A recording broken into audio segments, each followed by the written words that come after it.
Chapter number first, lecture number second. Dear students, हमने इस lecture में देखने हैं, कवर अप करनी है branches of biology. 7 branches cover up करेंगे। और जो लेक्चर नंबर फर्स्ट था उसमें हमने बायोलॉजी और साइंस का थोड़ा सा इंट्रोडक्शन देखा था, और साथ में बेटा हमने देखा था divisions and branches of biology. तो एक आप चीज़ ऐड करते जाएं, वो ये है कि who is the father of biology. अगर आपसे पूछ लीजिए बायोलॉजी का जो फादर है वो कौन है, तो आपने कहना है अरिस्टोटल। कौन है जी? Aristotle is the father of biology. अगर आपसे पूछ लिया जाए who is the father of science, तो अरिस्टोटल फादर ऑफ साइंस नहीं है, इट इज द गैलीलियो। ठीक है, कौन है? Galileo is the father of science. बहरहाल हम अरिस्टोटल तक महदूद रहेंगे because he is the father of the biology. And who is the mother of science? Science की जो मदर है वो मैथमेटिक्स है। Who is the king of science? It is the physics. Physics is the king of science, mathematics is the mother of science. Who is the father of science? It is the it is the Galileo. And who is the father of biology? It is the Aristotle. तो start करते हैं हम एक branch से, and the branch is cell biology. बेटा title पे focus करना है आपने, और डेफिनेशन ऑटोमेटिकली निकल आएगी। सेल बायोलॉजी यानी कि लिविंग, बायोलॉजी का मतलब लिविंग ऑर्गेनिज्म की बात हो रही है। तो सेल बायोलॉजी का मतलब कि हम यहाँ पर बेटा बात करने वाले हैं एक सेल के बारे में। हम ये यहाँ पर स्टडी करने वाले हैं जो सेल है बेटा, सेल के अंदर कौन कौन सी ऑर्गेनेलिज होती हैं, सेल के अंदर न्यूक्लियस कहाँ पर है, राइबोसोम्स कहाँ पर है, माइटोकॉन्ड्रिया क्या है, इन चीज़ों को हम स्टडी करेंगे। यानी कि cell biology is a branch of biology in which we study, जिसमें हम स्टडी करना है किस चीज़ को? हमने सेल को स्टडी करना है। सेल के अंदर जो स्ट्रक्चर हैं जिसको हम नाम देते हैं ऑर्गेनेलिज का, हमने उन ऑर्गेनेलिज को स्टडी करना है। और बच्चे हमने ये भी स्टडी करना है कि जब एक सेल डिवाइड होने के बाद 2 सेल बनाता है तो वो कौन सी डिवीजन के जरिए से डिवाइड हो रहा है, आया कि वो बच्चे माइटोसिस के जरिए से हो रहा है या फिर मियोसिस के जरिए से हो रहा है। यानी कि हमने ये कह सकता हूँ कि इसी की ब्रांच के अंदर हमने जो तीसरी चीज़ स्टडी करनी है वो है सेल डिवीजन। और सेल डिवीजन जो होती हैं वो बेसिकली 2 टाइप्स की होती हैं। एक जो सेल डिवीजन है उसे आप नाम दे सकते हो माइटोसिस का, और जो दूसरी सेल डिवीजन है उसे नाम दे देंगे मियोसिस का नाम दे देते हैं। ठीक है, तो सपोज दैट ये एक सेल है, ये सेल का आ गया न्यूक्लियस, ये सेल डिवाइड हुआ, तो देखें जरा न्यूक्लियस हर सेल के अंदर आ गया, इसी तरह से ऑर्गेनेलिज भी आ जाएंगे। और जब हम ये स्टडी करेंगे that is included in the cell biology is the branch of biology in which we study cell, the cell organelles as well the cell division, cell growth study in cell biology. Next one is the physiology. Physiology देखें, start से देखें physiology, physics से related कुछ बात होने वाली है। और फिजिक्स का मतलब फिजिक्स के अंदर हम ये स्टडी करते हैं कि चीज़ें काम कैसे कर रही हैं। अब फिजियोलॉजी ब्रांच किसकी है? बायोलॉजी की है ना, तो इसका मतलब यह है कि यहाँ पर हम बात तो वही करेंगे, यानी कि ये काम कैसे कर रही हैं, लेकिन बात होगी लिविंग ऑर्गेनिज्म के मुताबिक। तो यहाँ पर एक ऐसी ब्रांच ऑफ बायोलॉजी जिसमें हम ये देखेंगे कि फंक्शनिंग कैसे हो रही है। It is a branch of biology in which we study functioning, जिसके अंदर हमने स्टडी करना है फंक्शनिंग को स्टडी करना है कि आपकी जो बॉडी है वो काम कैसे कर रही है, बॉडी के जो पार्ट्स हैं, functioning of body parts of living organisms. बेटा वो किस में आ जाएंगे आपके पास? वो आ जाएंगे फिजियोलॉजी के अंदर आ जाएंगे।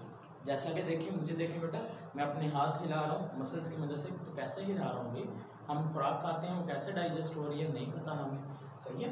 तो नेक्स्ट आ गया आपके पास व्हाट इज जेनेटिक्स। अब जेनेटिक्स इंपॉर्टेंट है ये।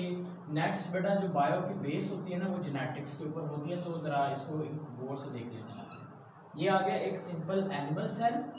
Why it is called animal cell? Because here is only the plasma membrane is present, the cell wall is absent. Cell wall यहाँ पर नहीं है, और जिस सेल में सेल वॉल ना हो हम उसे कहते हैं एनिमल सेल। एनिमल सेल के सेंटर में आ गया न्यूक्लियस, और बेटा न्यूक्लियस के अंदर यहाँ पर ये जो स्ट्रक्चर है इसको हम नाम दे देंगे क्रोमोसोम का। क्या नाम देंगे? क्रोमोसोम। जरा सीक्वेंस याद रखें, न्यूक्लियस, ठीक है, न्यूक्लियस के अंदर क्या है? क्रोमोसोम। अब ये जो बेटा क्रोमोसोम होते हैं ना, ये मिल के बनते हैं 2 चीज़ों से। नेक्स्ट इनमें से एक जो चीज़ होती है हम उसे कहते हैं डीएनए, और जो दूसरी चीज़ होती है उसे कहते हैं प्रोटीन्स। डीएनए और प्रोटीन मिलकर क्या बना रहे हैं? क्रोमोसोम। अब डीएनए के ऊपर कुछ छोटी छोटी स्ट्रक्चर्स होती हैं, उनको नाम देते हैं जीन्स, और जीन्स के पास होती हैं इंफॉर्मेशन। यानी कि मेरे बालों का कलर ब्लैक होना है या ब्राउन होना है, ये चीज को हम डिसाइड करने वाले जीन्स, जो कि कहाँ मौजूद है, डीएनए पे। डीएनए कहाँ पर है, क्रोमोसोम बना रहा है, और क्रोमोसोम क्या है, वो न्यूक्लियस के अंदर, न्यूक्लियस सेल के अंदर। जब हम जीन्स को स्टडी करते हैं वो किस में आ जाएगा, जेनेटिक्स के अंदर। जब हम डीएनए को स्टडी करते हैं या क्रोमोसोम को स्टडी करते हैं वो किस में आएगा, जेनेटिक्स के अंदर आ जाएगा। तो इन शॉर्ट में ये कह सकते हैं it is a branch of biology in which we study inheritance. अब इनहेरिटेंस क्या होती है, एक इंपॉर्टेंट पॉइंट पे, इनहेरिटेंस का मतलब ये होता है कि खसूसियात किस तरह से ट्रांसफर हो रही है, यानी कि जो ट्रेड्स हैं वो किस तरह से वालिदैन से बच्चों में जा रहे हैं। हम अक्सर घरों में बात की जाती है कि जी ये जो फलां बच्चा है इसकी जो आंखें हैं वो इसकी खाला पर चली गई हैं या आंटी पे चली गई हैं, ये बिल्कुल अपने फादर की तरह से, ये बिल्कुल अपनी मदर की तरह है, ठीक है। तो बातें होती हैं ना इस तरह की, तो वो क्यों की जाती हैं, बिकॉज हमारी जो खसूसियात है वो हमारे पेरेंट्स से मिलती हैं। क्यों मिलती हैं, क्योंकि जीन्स होते हैं हमारे, और वो हाफ फादर से आते हैं हाफ मदर से आते हैं, राइट। तो जब जीन्स फादर और मदर से आ रहे हैं, खसूसियात भी उन्हीं से मिल जाएंगी। और वो जो खसूसियात होती हैं, देखिए खसूसियात का वालिदैन से बच्चों में मुंतकिल होने को क्या कहेंगे, इनहेरिटेंस, यानी कि ट्रांसफर ऑफ ट्रेड्स।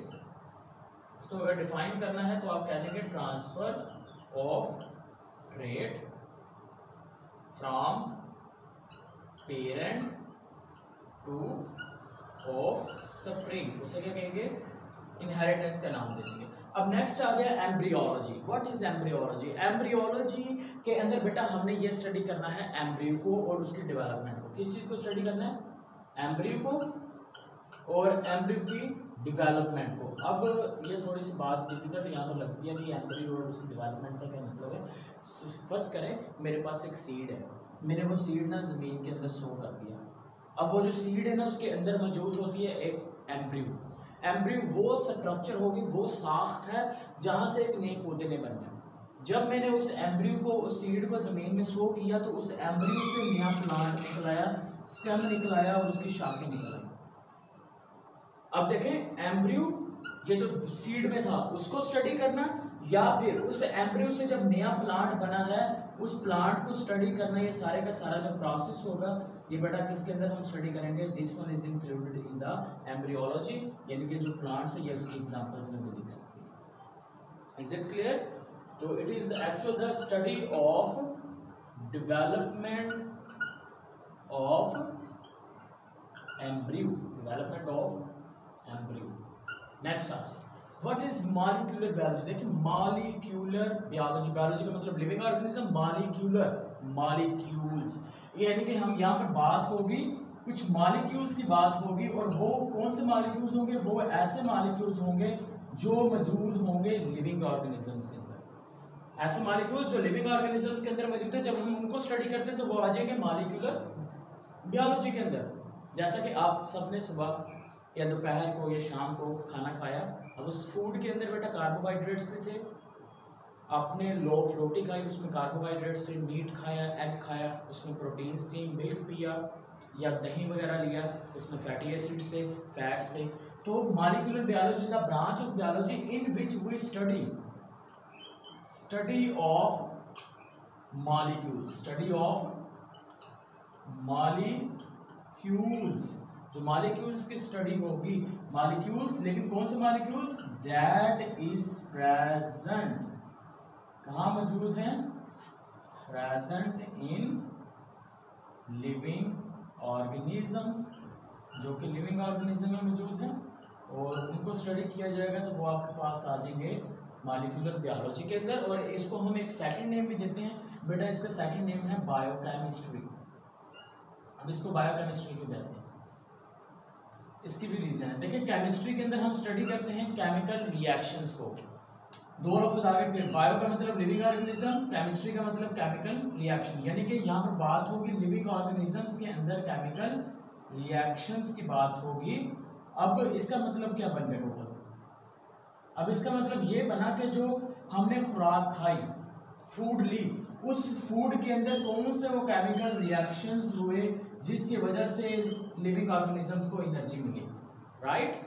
हमने स्टडी किसको करना है, बायोमॉलिक्यूल्स को, यानी कि बायोमॉलिक्यूल्स के केमिकल रिएक्शंस, यानी कि हम खाना खा रहे हैं, हमें नहीं पता वो खाना कैसे हमें एनर्जी प्रोवाइड कर रहा है, तो वो हम किस में स्टडी करेंगे, वो बायोकेमिस्ट्री यानी कि मॉलिक्यूलर बायोलॉजी के अंदर स्टडी करेंगे। और जब आप ये ब्रांच लिखेंगे तो साथ में एग्जांपल्स लाजमी लिखनी है, और एग्जांपल्स के अंदर बेटा आप ऐड कर सकते हैं कार्बोहाइड्रेट्स को ऐड कर सकते हैं, बेटा आप ऐड कर सकते हैं इसके अंदर प्रोटीन्स को, और बेटा आप इसके अंदर ऐड कर सकते हैं फैट्स को एक्सेट्रा। नेक्स्ट आगे टैक्सोनॉमी।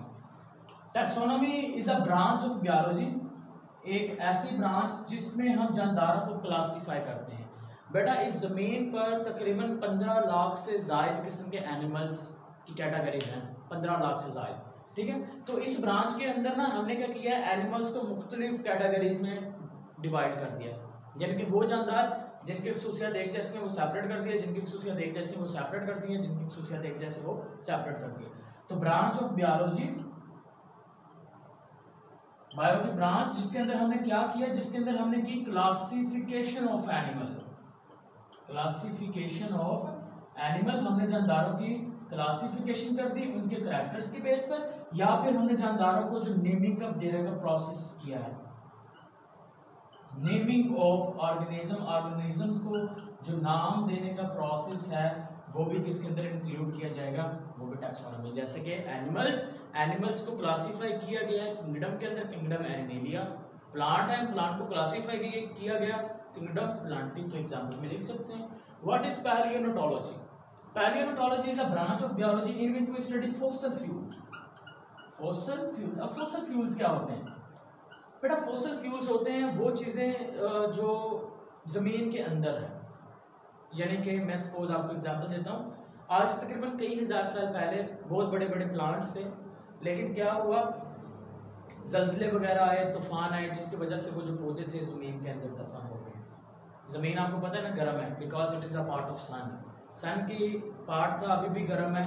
तो वो जो प्लांट है वो ज़मीन के अंदर चले गए, नीचे से ज़मीन गर्म है, ऊपर से वो प्लांट भी ज़मीन के अंदर चले गए, उसको हीट मिलती गई, ऊपर से मट्टी पड़ती गई इनके ऊपर, मट्टी का दबाव आ गया, मट्टी का वजन आ गया प्लांट्स के ऊपर, नीचे से उसे हीट मिल रही है, तो उसके नतीजे में क्या हुआ, वो कोयले के अंदर चेंज हो गई।